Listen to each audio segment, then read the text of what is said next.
Psych Siddharth 2 hours run టైమ్‌తో థియేటర్స్‌లో release అయ్యి present ఆహాలో స్ట్రీమ్ అవుతుంది. రివ్యూ కంటే ముందే చెప్పేస్తున్నా, ఫ్యామిలీతో చూసే ఫిల్మ్ అస్సలు కాదు. చాలా వల్గర్ సీన్స్, ఫౌల్ వర్డ్స్ ఉన్నాయి. సో, అస్సలు చూడలేం.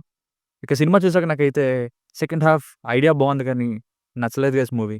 కొత్తగా ప్రెజెంట్ చేద్దామని ఇంటెన్షన్ కనిపించింది కానీ స్టోరీ టెల్లింగ్ ఏమాత్రం ఇన్వాల్వ్ అయ్యేలా లేదు. మరీ సైకో మైండ్ సెట్ లానే ఉంది ప్రతి సీన్ కూడా. ఇదే స్టోరీని ఎమోషనల్‌గా తీస్తే నచ్చుండేదేమో. పిచ్చి పిచ్చిగా తీసేసరికి సెకండ్ హాఫ్ లవ్ స్టోరీలో ఎమోషన్ కూడా నాకైతే ఏం వర్కౌట్ అవ్వలేదు. బేసిక్ స్టోరీ లైన్ ఏంటంటే లవర్‌తో బ్రేకప్ అవుద్ది హీరోకి, సిద్ధార్థ్‌కి.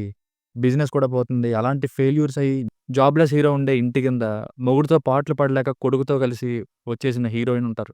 అప్పుడు వీళ్ళ మధ్య లవ్ స్టోరీ ఏమైంది, హీరో సంగతి ఏమైంది అన్నది స్టోరీ. Plus points. హీరో నందు గారు అండ్ హీరోయిన్‌ల పెర్ఫార్మెన్స్. మెయిన్‌గా heroine role and hero role కొంచెం కొత్తగానే ఉన్నాయి. అండ్ ఫస్ట్ హాఫ్‌తో కంపేర్ చేస్తే బెటర్‌గా ఉండే సెకండ్ హాఫ్. కొంత మ్యూజిక్ అండ్ కొత్తగా నరేట్ చేద్దాం అనుకున్న ఆలోచన, సినిమాటోగ్రఫీ ఇవి బావున్నాయి. Minus points. కొత్త ప్రెజెంటేషన్ అయితే బెడిసి కొట్టిందని చెప్పాలండి. ఏ సీన్‌లో కూడా ఎమోషన్ లేదు. అలా అని క్రేజీగా కూడా లేదు. పబ్బు నుండి బట్టలిప్పి తన్ని తరిమేస్తారు. అయినా అయ్యో అని ఫీల్ రాదు. సర్లే సరదాగా చూపిస్తున్నారేమో అనుకున్నా.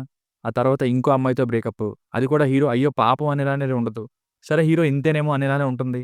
ఇక బిజినెస్‌లో మోసపోతాడు. అయినా ఏమనిపించదు. ఫ్రెండ్ పెట్టిన డబ్బులు అందులోనే పోవడం వల్ల పాపం ఫ్రెండ్‌కి అన్యాయం జరిగింది అనిపించదు. ఇలాంటి హీరోతో ఒక పిల్లాడి తల్లి లవ్ స్టోరీ అనే పాయింట్ బావుంటుంది. కానీ అది కూడా ఎఫ్ఐఆర్ లానే చూపించారు తప్ప నిజంగా లవ్ చేస్తున్నట్టే లేదు. ఇక ఫైనల్‌గా ఎక్స్‌పెక్టెడ్‌గా ఎండింగే. లాస్ట్‌కి హీరోకి వచ్చే రియలైజేషన్ కూడా సర్లే ఇంతవరకు సీరియస్‌నెస్ మెయింటైన్ అవ్వలేదు. ఇది కూడా చెప్తున్నాడు అన్నట్టే ఉంటుంది అంతే. సో, ఫైనల్‌గా మూవీ వర్డిక్ట్ ఏంటంటే నందు గారి పెర్ఫార్మెన్స్ ఇంకా రొటీన్‌కి భిన్నంగా ఇలాంటి రోల్ చేసిన హీరోయిన్ గారి పెర్ఫార్మెన్స్ సూపర్‌గున్నాయి.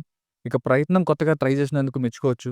కానీ ఈ కొత్తదనంలో ఎప్పుడో ఇంటర్వెల్‌కి మొదలయ్యే స్టోరీతో ఈజీగా ఎండింగ్‌ని ప్రెడిక్ట్ చేసేలా ఉన్న స్టోరీ టెల్లింగ్‌కి, ఇంకా స్టోరీ టెల్లింగ్‌లో సీన్‌కి తగ్గట్టుగా ఇన్వాల్వ్ అయ్యేలా ఎమోషన్ వర్కౌట్ అవ్వకపోవడం, ఇవి పెద్దగా ఎఫెక్ట్ చేశాయని చెప్పాలండి. So, disappointing film for me. దీనికి రేటింగ్ వచ్చేసి ఇది నా ఒపీనియన్ 2.25/5. మీకేమైనా వర్క్ నచ్చినట్లయితే ఇలాంటి మరిన్ని రివ్యూస్ కోసం మన ఛానెల్‌ని సబ్స్క్రైబ్ చేసుకోండి. Thank you.